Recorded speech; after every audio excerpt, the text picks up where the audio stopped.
वाकया अहमद के साथ जो हुआ ना, मेरे बच्चे के साथ जो जुल्म हुआ है वो मैं बता रहा हूं। और एक मेरा शागिर्द है शफीउल्लाह, कई महीने पहले हुआ ये कि मैंने इसको बाल कटाने के लिए भेज दिया हेयर ड्रेसर के पास, नाई के पास। तो शफीउल्लाह ने जाके इसकी टिंड करा दी। इसको बड़ा गुस्सा आया कि मेरी टिंड क्यों कराई है, मैंने बाल कटवाने का कहा था, घर वालों ने बोला था बाल छोटे करा दो, टिंड नहीं कराओ। उसके दिल में बैठ गया शफीउल्लाह का खौफ। शफीउल्लाह हमारा खादिम है ना, शागिर्द भी है। शफीउल्लाह का खौफ बैठ गया मेरे बच्चे के दिल में कि ये जब लेके जाएगा तो टिंड कराएगा। अब एक महीने से घर वाले मेरे पीछे पड़े हुए थे, भाई बच्चे के बाल कटवा दो, बकरे जैसे बाल हो गए हैं, बड़े हो गए हैं। एक महीना पहले से मेरे पास अवेलेबल बंदा शफीउल्लाह ही था। मैं शफीउल्लाह को कहता अहमद को, छोटे बच्चे को ले जाओ बाल कटाने के लिए। अहमद कहता शफीउल्लाह के साथ नहीं जाऊंगा, ये टिंड करा देगा। मैंने शफीउल्लाह को बोला भाई इसकी टिंड नहीं करानी, बाल छोटे कराने हैं। बच्चे ने बोला नहीं अब्बू मैं नहीं जाऊंगा, ये टिंड करा देगा। एक महीना इसी तरह प्रोग्राम डिले होता रहा, यहां तक कि बकरीद सर पे आ गई। 2-3 दिन रह गए बकरीद में। घर वालों ने कहा भाई इसको भेज दो।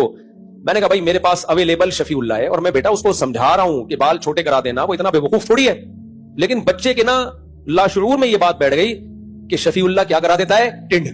मैं शफीउल्लाह के साथ नहीं जाऊंगा, जो हमारा गार्ड है ना शम्स, उसके साथ जाऊंगा। मैंने हथियार डाल दिए, मैंने कहा शम्स भाई ईद आ रही है, इसके बकरे जैसे बाल हो गए हैं, तू इसको ले जा यार, उधर नाई के पास ले जा और टिंड नहीं कराना, खुदा के लिए इसकी टिंड नहीं कराना। बहुत समझाया, शम्स ने बोला बेफिक्र नहीं। मैंने कहा ये एक महीने से जा नहीं रहा कि टिंड ना हो जाए, और वैसे भी अब तो टिंड और बुरी कि ईद आ रही है ना, बिल्कुल ही ये ऐसे ही है, शादी वाले दिन आप गंजे होके बैठ गए। हुआ ये कि जब बच्चा आया तो फुल टिंड हुई भी थी उसकी। मुझे बच्चे का खौफ नहीं, घर वालों का खौफ कि मेरा क्या होगा कालिया। घर वाले तो मुझे छोड़ेंगे नहीं भाई, एक महीने से ये फटा चाचा। घर वालों ने भी बहुत ताकीद से टिंड नहीं होनी चाहिए इसकी। मैंने भी कस्में और पूरे जितने भी रहन रखवा सकता था, जो जायदादें, कि भाई टिंड ही होगी, जो श्योरिटी आपने लेनी है, जो तसल्ली नहीं होगी टिंड, बेफिक्र रहो। जब मैं आया तो रिपोर्ट ये मिली कि उसकी टिंड हो चुकी है। मैंने शम्स को बुलाया, मैंने कहा मैं घर नहीं जाऊंगा। मैंने कहा यार एक महीने से ये झगड़ा घर में चल रहा है, टिंड नहीं करानी, टिंड नहीं करानी। बच्चा भी कह रहा है, बच्चे की मां ने भी बोला हुआ है। मैंने कहा या तो मेरी भी टिंड करा दे एहतजाज में। मुझे बड़ा गुस्सा आया शम्स के ऊपर, यार तुम्हें 100 दफा समझाया है। शम्स कहता है, रोने वाला हो गया ना बेचारा, कह रहा हुआ ये कि ये रो रहा था, कुर्सी पे बैठ नहीं रहा था।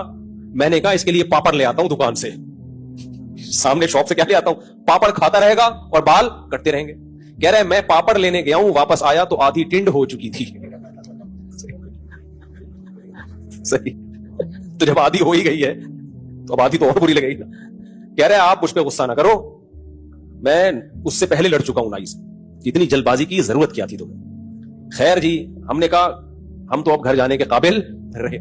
खैर मैं काफी देर बाद गया, मुझे लगा कि अब थोड़ा गुस्सा, तो वो कैप पहन के घूम रहा है। आजकल के बच्चों के भी तो, हम तो यार टिंडे होते थे, टिंडे पिंडे घूम रहे होते थे।